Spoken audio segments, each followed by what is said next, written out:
Merci de rejoindre ça devrait être la 10e en fait, réunion de notre communauté des agents du changement qui soit sont passés par le CNAM, soit ont des copains qui sont passés par le CNAM, etc.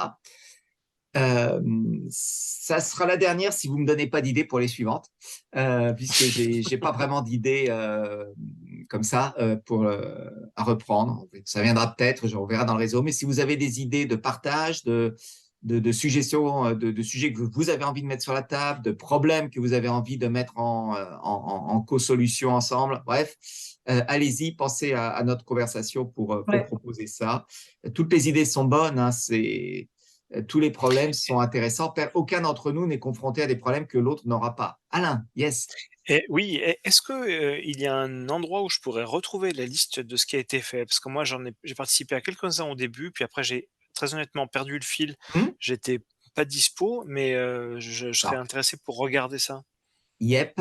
Euh, Possiblement, et je crois que c'est vrai, je crois que c'est dans la conversation WhatsApp, mais le plus simple, c'est pas ça, c'est d'aller sur la chaîne, enfin sur la playlist YouTube, où je pense que tu les as tous. Mais c'est une bonne idée de toute OK, façon de remettre ça noir sur blanc dans le chat, donc je remettrai ça dans notre WhatsApp, peut-être ça pas marche. immédiatement après ce call, mais c'est une très bonne idée, Alain. Merci. Donc, vous avez, en fait, c'est pas vous avez, c'est Séverine m'a Je plaide contacté coupable. pour Ouais. parler. Voilà, mais un grand merci parce que c'est un sujet qu'on aborde toujours en passant parce que c'est un petit morceau de la conduite du changement, sauf que ce petit morceau, il est en réalité important et il est tout sauf trivial. Et je pense qu'on Ouais. a tous eu l'expérience de se demander comment diable est-ce que diable, on avait besoin d'un réseau d'accompagnement du changement en plus des managers ou est-ce que c'était les managers qui faisaient office d'eux et dans ce cas-là, qu'est-ce qu'il fallait leur donner? Et salut Olivia.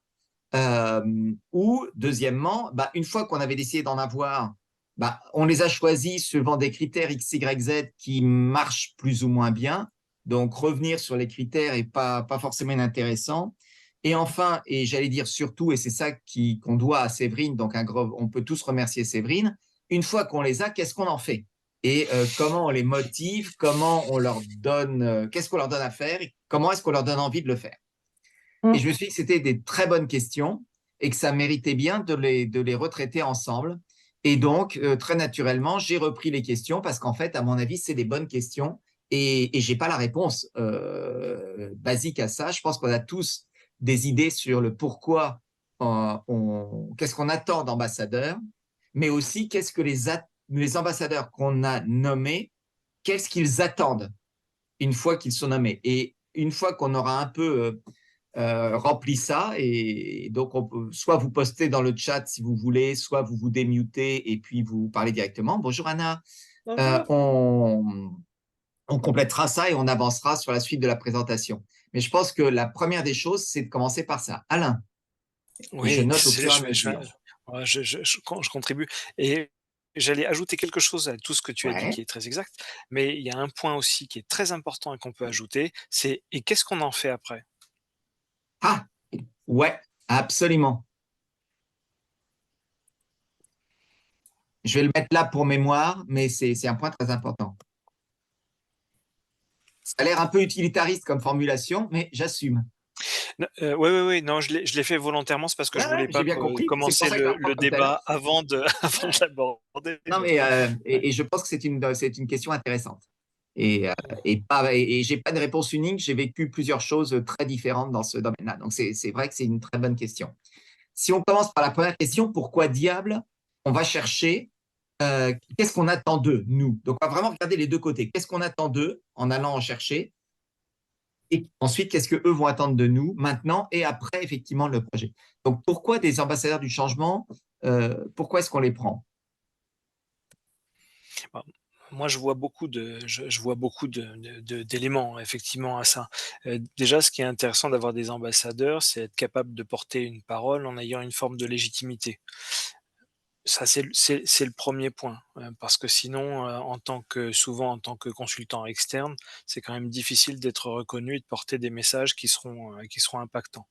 Ensuite, il y a un autre élément, c'est que c'est des gens qui sont parfaitement intégrés dans la culture de l'entreprise. Donc ils en connaissent les codes, les habitudes, les travers, ils connaissent aussi les réseaux. Donc ils sont capables de nous aider à diffuser les messages. Je vais trop vite. Moi, c'est moi qui vais pas assez vite, les réseaux. C'est une question de point de vue, hein. Exactement, c'est pour ça que j'ai volontairement repris comme ça. Absolument. Connaissent les réseaux, c'est important. Je vais mettre de l'entreprise, pas de terre, mais ouais. Effectivement, au sens assez large. Hem, j'ai parlé de culture, je pense qu'il y a aussi une notion, d'historique qui peut être intéressante, ce qui a déjà été fait, ce qui a pas marché, ce qui a fonctionné. C'est-à-dire qu'il y a la mémoire, en fait, de l'entreprise aussi.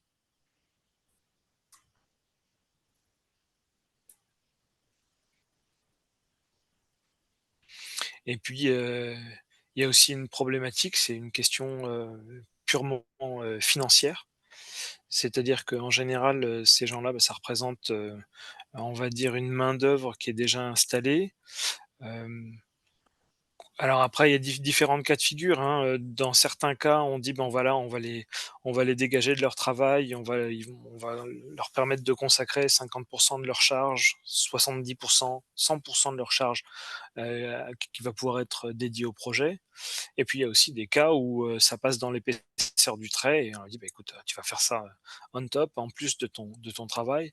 Et toujours est-il que si ça devait être acheté, si effectivement on devait créer un réseau uniquement en prenant des prestataires externes, ça aurait pas le même coût non plus pour l'entreprise. Il ne coûte rien au projet en coût direct, si je peux reformuler comme ça. Mais c'est vrai que c'est important, hein. Souvent, on n'a pas beaucoup de sous, voire pas de sous du tout, et il faut tout faire à coup de perruque avec juste un conducteur du changement. Et merci Alain. Et les autres camarades, d'autres idées à rajouter à cette liste? Alors oui, moi c'est dans le retour, Oui, c'est-à-dire que là, Olivia. on a beaucoup parlé de qu'est-ce que finalement c'est une parole descendante, mais il y a aussi le retour. Mmh. Les ambassadeurs, ils sont là pour faire un retour au projet, pour pouvoir optimiser et finalement régler certaines choses et pouvoir être sûr que eh bien, la communication soit optimale et bien comprise. Sur le change et sur le projet lui-même. C'est ça? Donner du backup, donner un retour au projet sur le change et sur le projet.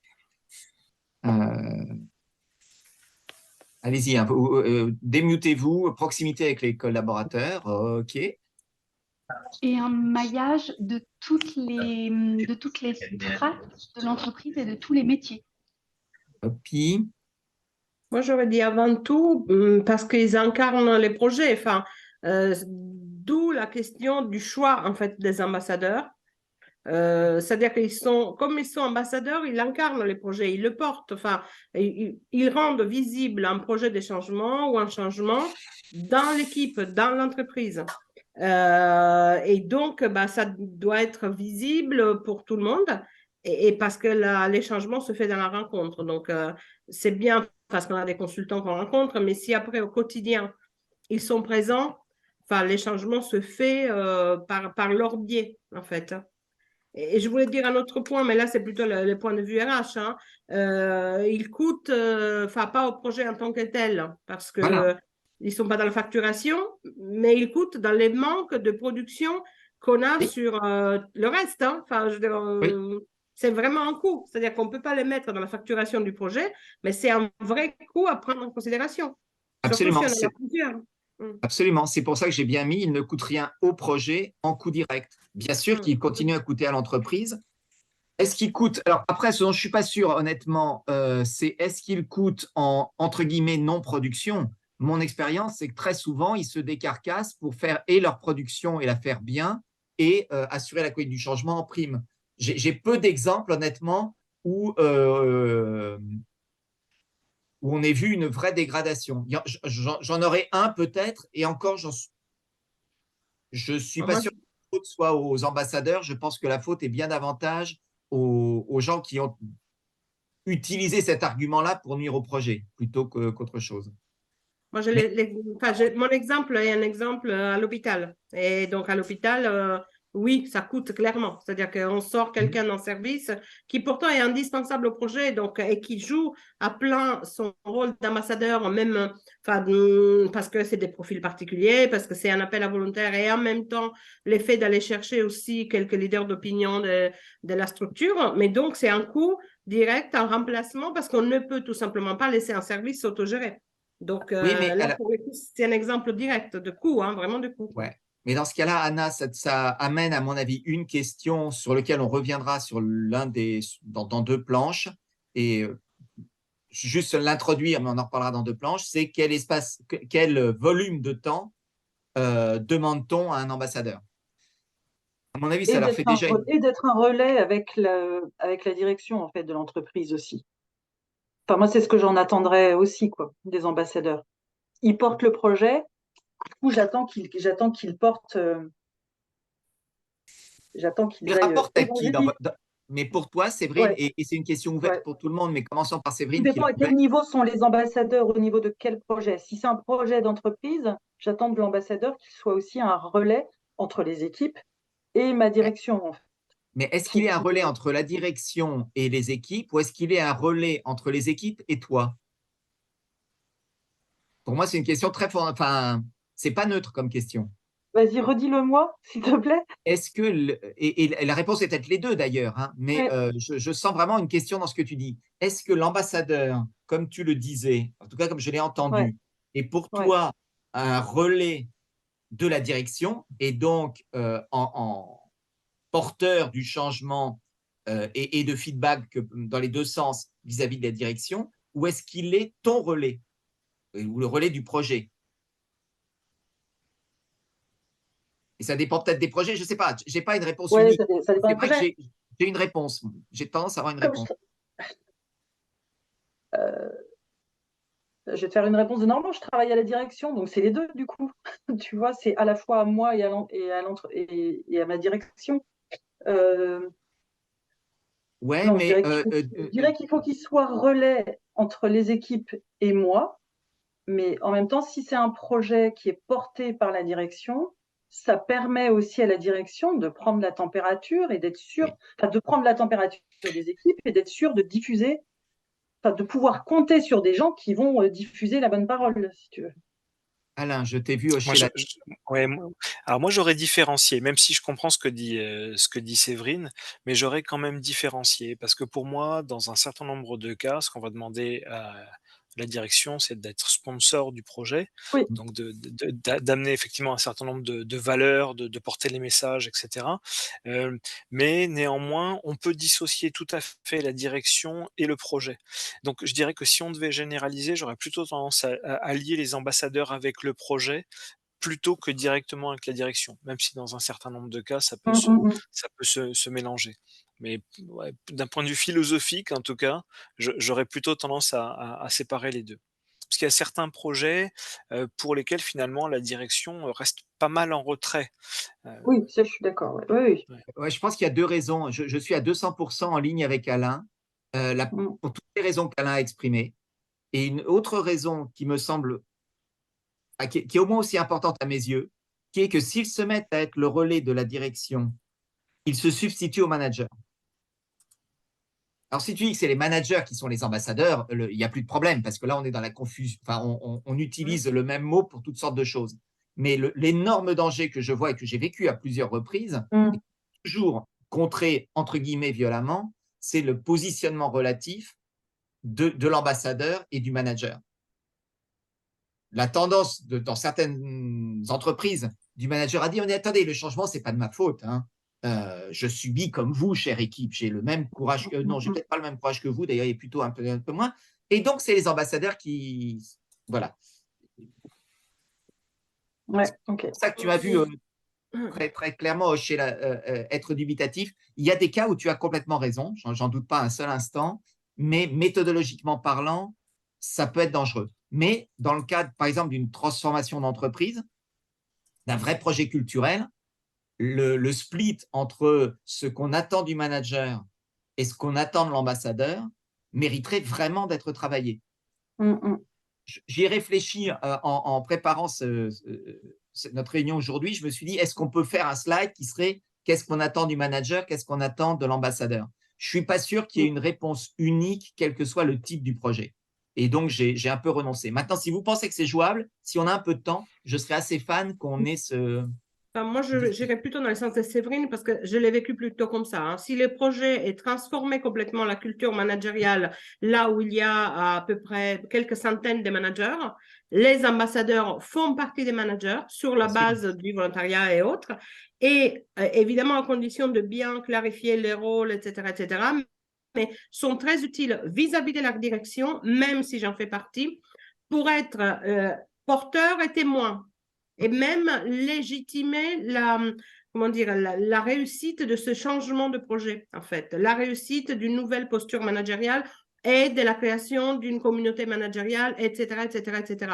Donc, c'est le seul cas où vraiment je les vois comme très utiles vis-à-vis de la direction, mais vraiment faisant la différence. Hein. Moi, il y a eu des cas où c'est la communauté de managers ambassadeurs qui, donc 25 personnes en l'occurrence, qui, en faisant un feedback à la direction, a corroboré tout ce qu'on voulait mettre en place et a fait en sorte que ça roule. Mais c'est parce que la direction était en charge du projet directement. Non, parce que la direction sponsorisait les projets, avait donné la charge à la DRH de le porter complètement. Mais en fait, est-ce que la DRH fait partie de la direction, bien évidemment, mais en tout cas, n'était pas directement impliquée dans. Et donc, on fonctionnait un peu comme des consultants internes. Mais en tout cas, voilà, c'est ce qu'on faisait. Et les managers ont joué ce rôle-là d'ambassadeur. Pour certains qui ne le sont plus, les projets se terminés, etc., ils se considèrent encore comme des ambassadeurs. C'est-à-dire qu'ils sont encore dans ce rôle-là. Donc, bon. Qui connecte à la question d'Alain sur qu'est-ce qu'on en fait après, en effet. Oui, Anna, merci. D'autres questions, d'autres éléments sur ce qu'on attend d'eux? Moi, j'ai un point d'interrogation. Ce que j'ai vu dans plusieurs projets, c'est aussi le fait d'en faire des espèces de super hotline, de super dépanneurs, en quelque sorte. Ils connaissent bien.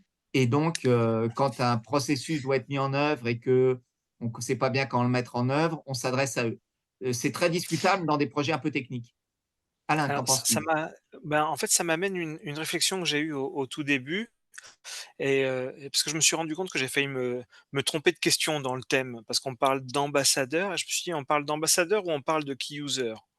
Et en Oui, fait, parfois, ça peut être les mêmes, ouais, mais pas systématiquement.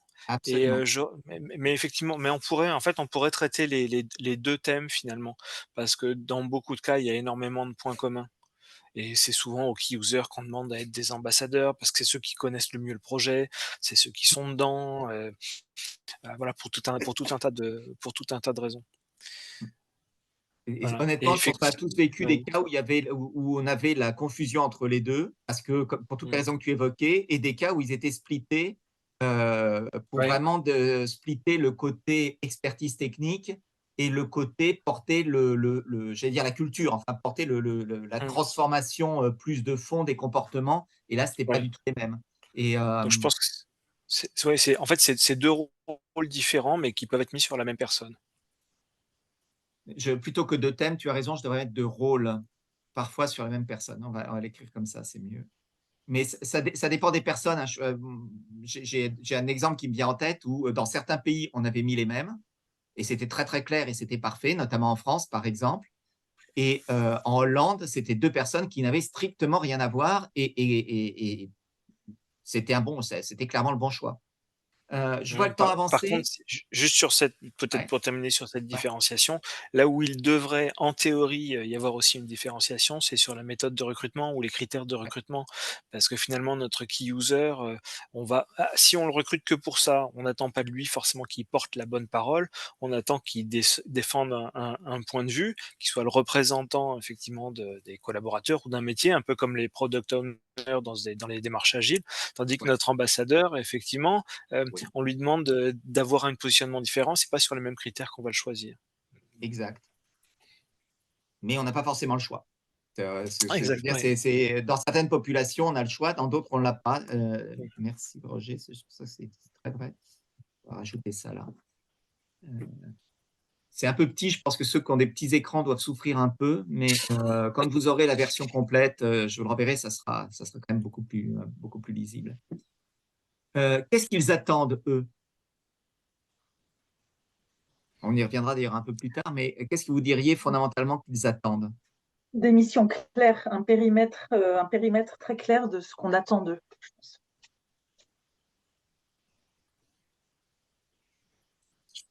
Alors, c'est amusant parce que moi, j'ai pas compris la question de la même façon que Séverine. Et bah, moi, j'allais dire, qu'est-ce qu'ils attendent? Ils attendent en général de la reconnaissance. Ouais, Ils attendent d'acquérir de nouvelles expertises. Mais non, mais ceci dit, les points Les sont deux sont justes bons. également, hein. Ouais, Les deux sont. absolument. Peut-être des guidelines, c'est-à-dire que des missions claires, oui, mais des documents clés en main, des éléments de langage, des éléments pour qu'ils n'aient pas à réinventer la roue et qu'on ait un discours qui soit unifié. Ils attendent aussi, pour moi, des liens les uns avec les autres, un espace d'échange où ils puissent finalement s'exprimer et apprendre et échanger les uns avec les autres. Absolument. Alors, je vais continuer sur ma compréhension de la question de Jean. Je pense que dans un certain nombre de cas, on a aussi des ambassadeurs qui attendent de défendre une conviction et de porter un message. Et c'est pour ça qu'ils acceptent, c'est pour ça qu'ils acceptent cette mission.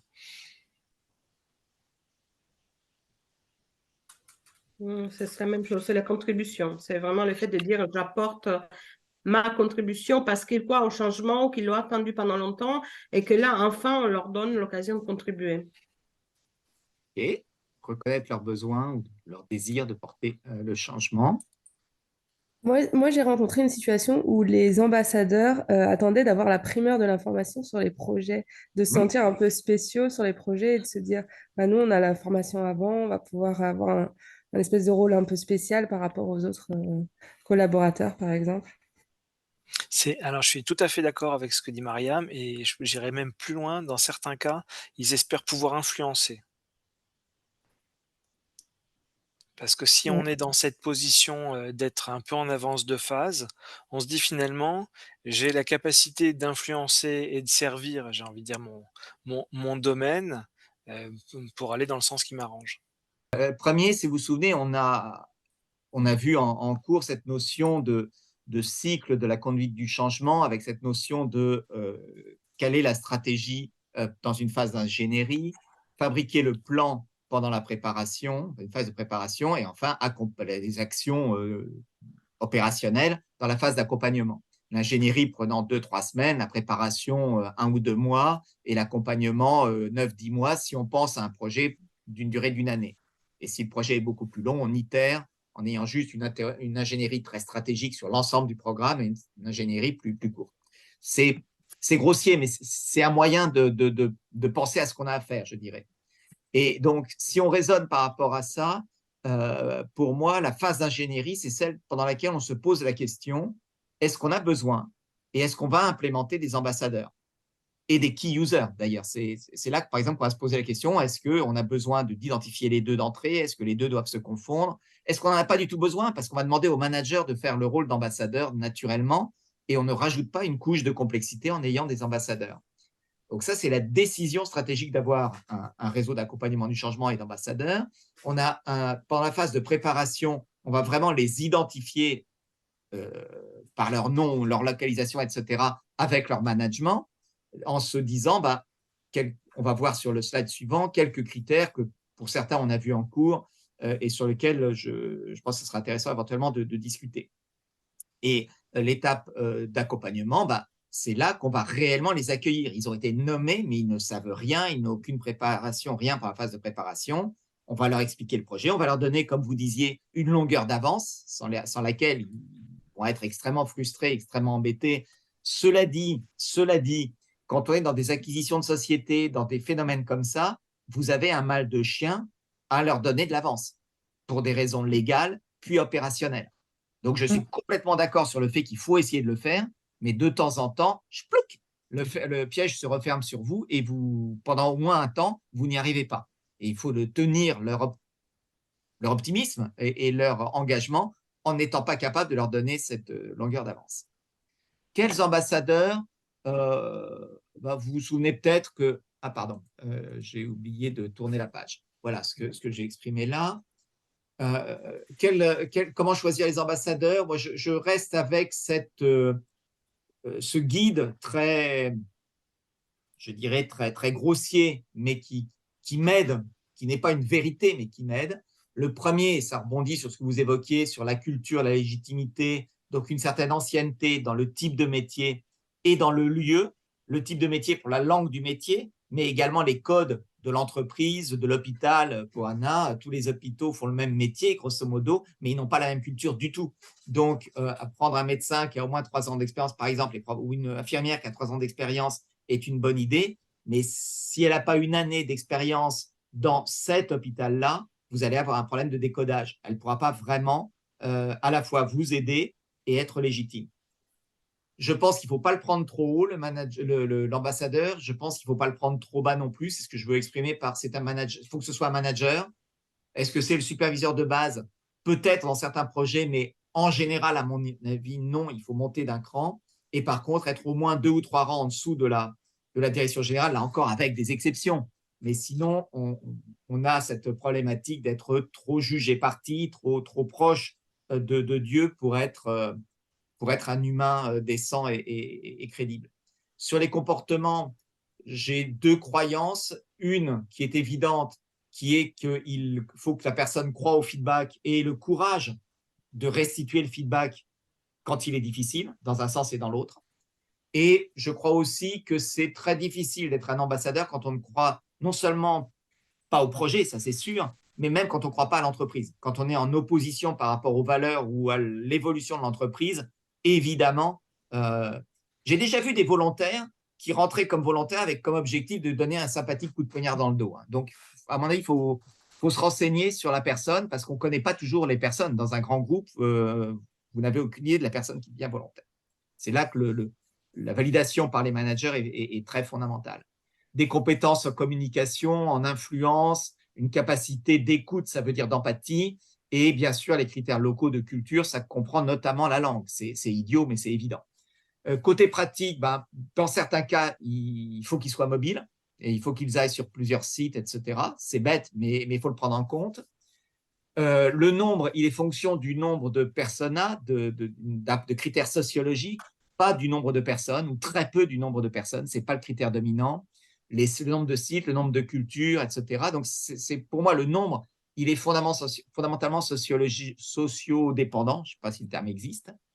Et là, je reviens sur Anna. Pour moi, si on a besoin, mais je suis vraiment preneur d'une discussion générale là-dessus, si on a besoin de plus de 10% de leur temps, c'est que ce n'est plus des ambassadeurs au sens habituel du terme. C'est autre chose. C'est des membres de l'équipe projet, c'est des membres de l'équipe de conduite du changement, mais ça veut dire qu'ils sortent de leur rôle. Donc, ce n'est plus vraiment le même genre d'ambassadeur. C'est un autre parfum d'ambassadeur.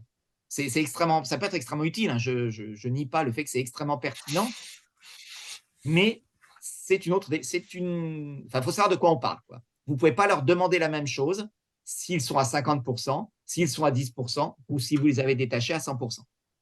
C'est un autre film. Je ne dis pas qu'il y en a un de meilleur que l'autre. Hein. Par exemple, dans mon expérience personnelle, sur tous les projets que j'ai menés internationaux, j'avais le même ambassadeur en Hollande parce que la Hollande a fait le choix de mettre un manager assez senior, extrêmement expérimenté et en conduite du changement et en management de projet comme ambassadeur pour tous les projets. Comme il avait une très grande expérience opérationnelle, ça pouvait le faire. Ce n'était pas le profil classique, mais c'était 100% de son job. Simplement, il était sur 4, 5, 6 projets en même temps. En France, on avait fait le choix d'un key user pour ce projet, et c'était donc un choix radicalement différent. Et ce key user, par contre, là, on faisait très attention à ne pas lui bouffer plus de 10% de son temps parce qu'il avait un rôle opérationnel extrêmement critique en même temps. Et puis, vous avez tous parlé du volontariat, ce qui est une évidence. Est-ce que vous voyez d'autres critères qui seraient importants à vos yeux? On pourrait prendre en compte une forme d'influence. Je ne sais pas si tu mets ça dans une des catégories qui Je l'ai sont mis dans déjà… leadership, inspiration et influence. Il y a besoin d'une capacité d'influence, absolument. Ah oui, je voyais pas, pardon. Oui, mais c'est tout petit. Hein. Éventuellement, ça dépend de la taille de l'écran. À mon Comme je grand l'ai fait aussi âge. sur un grand écran. Oui, papy. Yep. Non, mais l'influence, c'est extrêmement Ok, important. ouais.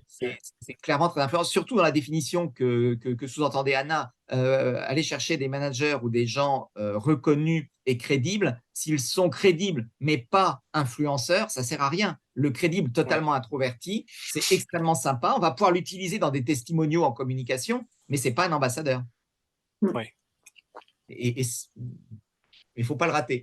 Alors, en termes d'animation de communauté, ça, c'est le produit d'une réflexion avec Séverine. Donc, voilà, le copyright et Séverine Jean sur ce slide-là. Nous, on a dit que en termes d'animation, il y avait des trucs importants, que dans toute la mesure du possible, la première réunion des ambassadeurs devait être présentielle. Après, on a tous vécu les confinements, l'international, etc. Donc, problème différent, mais au moins la première, on doit essayer vraiment de faire du présentiel. Il y a une question ouverte. Séverine et moi, on n'a pas une religion là-dessus. Est-ce qu'on les forme? Est-ce qu'on ne les forme pas à la conduite du changement? J'ai tendance à penser que oui, mais c'est Je pense pas quand du même tout. que oui aussi. Hein. Voilà, je crois qu'on a tous envie de le faire, mais pour autant, c'est pas. Sinon que 10% de leur temps, etc., etc. Est-ce qu'on a le temps de le faire? Et surtout, alors leur donner une longueur d'avance sur le projet. Ça, vous l'avez exprimé, mais ça, je pense que c'est un truc fondamental. Communication bidirectionnelle régulière. On évoquait différents rythmes avec Séverine. Moi, j'aime bien hebdo individuel, bi-hebdo collectif, c'est-à-dire qu'on a un lien 1 à 1 avec l'ambassadeur toutes les semaines, et puis on les réunit tous, et on met un des ambassadeurs en avant qui planche, et puis on fait du co-développement avec l'ensemble des ambassadeurs sur, pour moi, une base bi-hebdomadaire, mais ça dépend de la recommandation. Alors, en fait, j'allais dire que cette slide animation de la communauté pourrait faire en elle-même l'objet d'un autre rendez-vous complet. Parce D'accord. que finalement, l'animation de la communauté, si tu vois, tu cherchais des sujets, Jean. Mmh. L'animation d'une communauté, je pense que c'est quelque chose qui peut être assez complexe. Ouais, Surtout quand ça se passe sur un certain laps de temps. Et il faut d'accord. savoir comment effectivement maintenir cette activité, cette tension. Parfois, il est nécessaire d'apporter une forme d'inspiration, aux gens, de les alimenter, de créer le lien entre eux. Donc on a besoin de les solidariser ou de leur faire ressentir qu'ils appartiennent à un groupe particulier. Il y a ce sentiment d'adhésion et d'appartenance qu'il faut cultiver. Donc je pense qu'effectivement, c'est quelque chose qui pourrait faire l'objet d'un travail, annexe. D'accord. Tout à Moi, je suis fait. preneuse. Hein. Ouais, ouais. Et, j'entends et ça me paraît une très bonne idée. Je réagis simplement sur un thème. Je pense qu'il y a deux points dans ce que tu viens de dire, Alain. Il y a un point qui peut être animation de communauté, point, quelle que Ouais. soit la communauté. Et le deuxième Oui, qui est quelle particularité pour la communauté des ambassadeurs. ouais, tout à fait d'accord. Parce que sinon, et c'est intéressant de traiter les deux, ça me rajeunit parce que le premier, vous retrouverez une vidéo de 2013 sur le sujet dans un coin. À l'époque de Zéro Email, j'avais planché un certain nombre de fois. Et d'ailleurs, je pense que je dirais plus la même chose aujourd'hui. Euh, Charme de vieillir et d'avoir vu le niveau de bullshit voilà. Clarté sur ce qu'on attend d'eux comme feedback et comme action, ça, je pense que c'est super important, mais on y reviendra dans une séquence dédiée. Je pense que c'est une bonne idée. Et l'outillage au sens communautaire. Et le deuxième outillage qui me semble super important, et là, je ne sais plus si on l'avait abordé, euh, je ne sais plus, mais je pense qu'il y a une dimension qui est très importante, c'est quand on suit des indicateurs d'évolution du projet, que ces indicateurs soient à la maille de responsabilité des ambassadeurs, pour qu'un ambassadeur puisse percevoir son influence. Sinon, potentiellement, en tout cas, on perd un levier de motivation et un levier de reconnaissance. Je pense que l'indicateur est moins pour lui dire regarde, bouge-toi parce que ton périmètre est en retard, mais beaucoup plus regarde, c'est super, ils ont avancé, ah, tiens, il y a une difficulté, comment est-ce que cette difficulté, tu vas la traiter? C'est un outil pour moi de motivation positive, pas de cliquage, entre guillemets, de la performance. Et ce que tu avais évoqué, ce que d'autres avaient évoqué, comment est-ce qu'on reconnaît, comment on rend visible les ambassadeurs? pas seulement les rendre visibles comme ce sont les larbins de la direction qui disent oui à ce projet que nous n'aimons pas, mais bien comment on les met en perspective, un peu comme Anna l'évoquait, comme étant ceux qui vont aller plus loin, aider à aller plus loin dans la mission de l'hôpital ou aller plus loin dans la mission de l'entreprise ou Dieu sait quoi, mais ancrer ce rôle d'ambassadeur, non pas comme la remorque du projet, mais bien comme des porteurs de sens. Ce qui veut dire d'ailleurs implicitement que le projet a du sens. C'est sûr qu'être l'ambassadeur d'un projet qui n'a pas de sens est extrêmement compliqué et motiver les ambassadeurs d'un projet qui n'a pas de sens est encore plus compliqué. Et ça, on ne va pas se lancer là-dedans, ce serait juste pour se faire de la peine en fin de journée, c'est totalement inutile. Et si, il y a un dernier point qui est important que j'ai mis dans la bulle bleue qu'on a évoqué avec Séverine et qui quelque part rejoint très directement le point d'Anna, c'est que s'ils ne sont pas à 100%, alors dans leurs objectifs doit apparaître, peut-être de manière mineure, mais apparaître en tout cas qu'ils ont cette activité-là. Et puis pour moi, mon raisonnement, quand je leur demande, j'ai jamais eu les moyens d'avoir des ambassadeurs que je payais, entre guillemets, j'ai toujours considéré et vendu à leur manager que c'était le moyen d'avancer sur la logique de successeur et sur la logique de délégation. Et que les 10% qu'ils allaient dégager, eh ben c'est ce qu'en fait, ils auraient déjà dû faire depuis longtemps pour faire monter leurs équipes en place et au moins un de leurs successeurs potentiels. Donc, je reconnais que c'est un discours qui est très RH et qui peut passer pour un peu manipulatoire. J'accepte le fait qu'il le soit peut-être un peu, mais il couvre une vraie réalité pour moi. 10% de son temps, un manager doit être capable de le trouver. Sinon, il y a un vrai problème. Et il est possible qu'il y ait un vrai problème, hein, soyons clairs. Vous avez des managers qui sont la tête sous l'eau, à plusieurs brasses sous l'eau. Mais là, le projet devient un révélateur d'un autre problème qu'il ne peut pas traiter, le pauvre. Moi, il y a un point qui m'intéresserait d'avoir un retour d'expérience des uns et des autres, c'est aussi la durée de vie, en gros, d'un ambassadeur. C'est combien de temps, raisonnablement, un ambassadeur peut être ambassadeur? Est-ce qu'on se dit c'est la durée d'un projet? Est-ce que c'est 1 an max? Est-ce que c'est pas de limite? Moi, j'ai tendance à penser qu'il faut bien borner la durée du mandat, entre guillemets, d'ambassadeur. Et ça m'intéresserait d'avoir des retours là-dessus. Ouais. Qu'est-ce qui a bien marché? Donc, qu'est-ce qui a bien fonctionné pour vous? Et éventuellement, s'il y a des durées qui ont posé problème, quelles sont les durées qui ont posé problème? Yep. Moi, je dirais que… Ah, pardon, vas-y.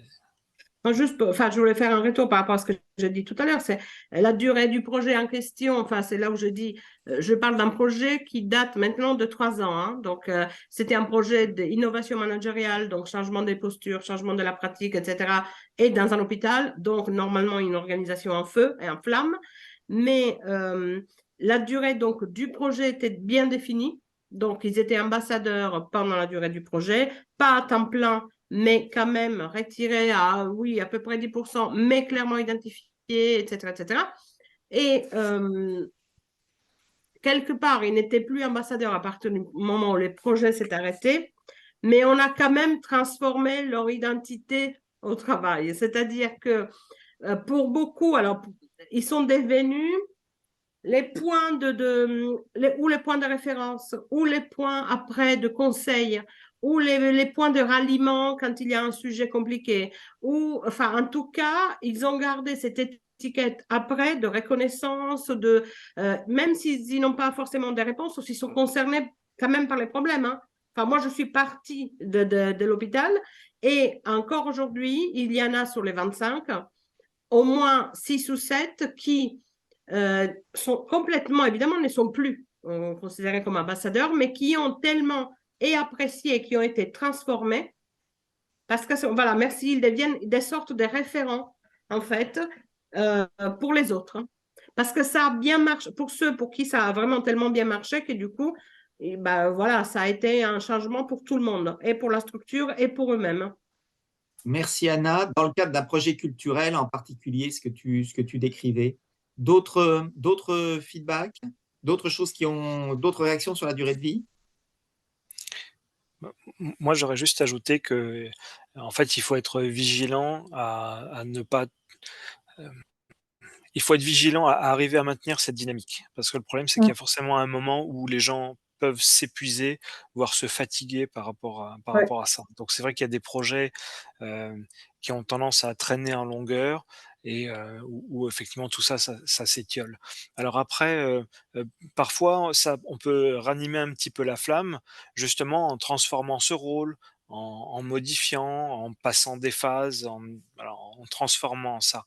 Mais je pense qu'un rôle d'ambassadeur ou quel qu'il soit, en fait, un rôle projet qui a tendance à s'étaler dans une durée indéfinie, il y a forcément un moment où tout le monde se fatigue et on perd en dynamisme. D'autres réactions? Non, je partage tout à fait la réaction d'Alain. Alors, À vrai dire, moi, j'ajouterais bien quelque chose. ouais. Pardon, vas-y, non, vas-y, Jean, C'est je t'en juste prie. pour rebondir sur ce que tu disais, moi j'ai acquis une conviction qui est que l'équipe projet au bout d'un an, sauf sur les projets de transformation culturelle, je suis d'accord, mais sur les projets plutôt techniques, et j'ai un point d'interrogation sur les projets culturels, je pense qu'il faut d'une rotation tous les ans. À de rares exceptions près, les gens s'usent au bout d'une année et qu'il faut faire tourner. C'est ça. Mais devenir des références, c'est plus être un ambassadeur. Pour moi, c'est vraiment deux rôles très différents. C'est plus les 10%, enfin, voilà, c'est une évolution du rôle. D'autres choses qui vous paraissent avoir très bien marché, que vous avez observées et qui ont bien marché, et on verra ce qui n'a moins bien, vos expériences de choses qu'il ne faut pas faire, ou que vous avez vu mal fonctionner. Moi, j'ai des notions de concours et de gamification qui ont très bien fonctionné entre ambassadeurs.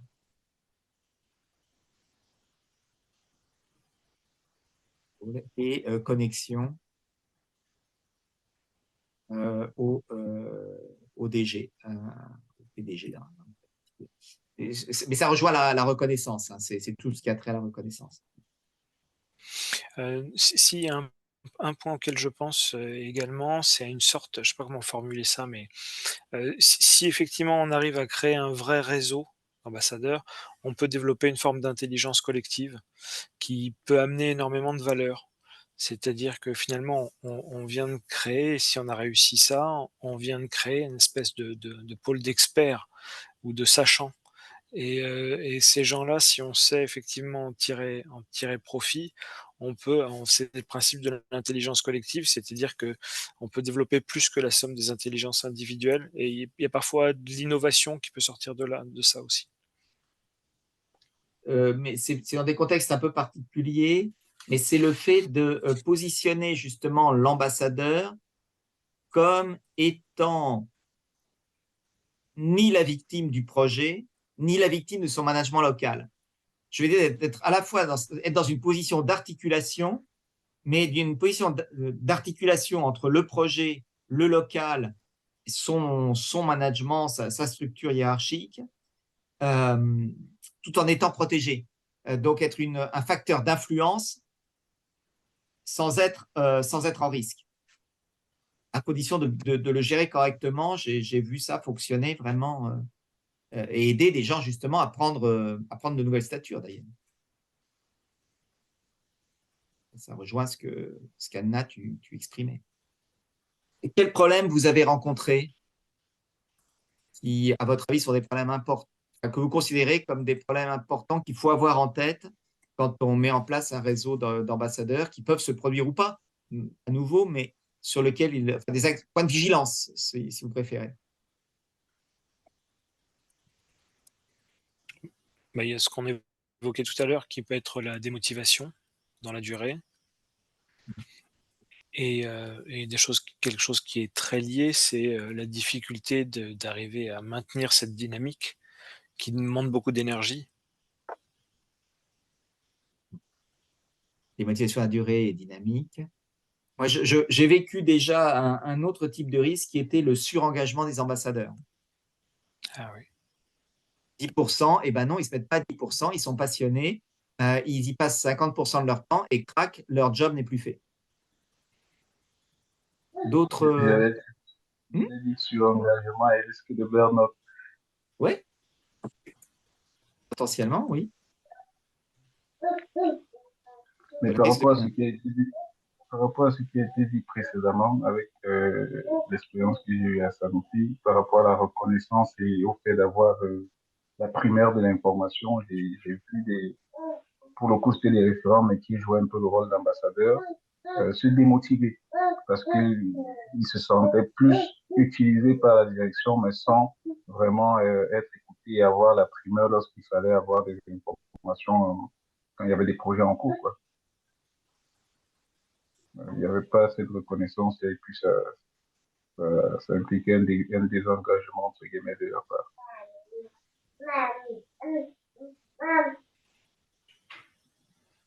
Ne plus croire, ne plus croire au projet qu'on porte, quoi, en fait, aussi, je pense. Par moment, on est hyper engagé au départ, et puis voilà, des décisions qui sont prises et font que on ne croit plus au projet. Et dans ces cas-là, le risque, c'est qu'on pourrisse l'équipe au lieu de l'embarquer, quoi. Point de vigilance important. J'ai l'impression qu'il faut qu'on s'arrête là. Il est 20h.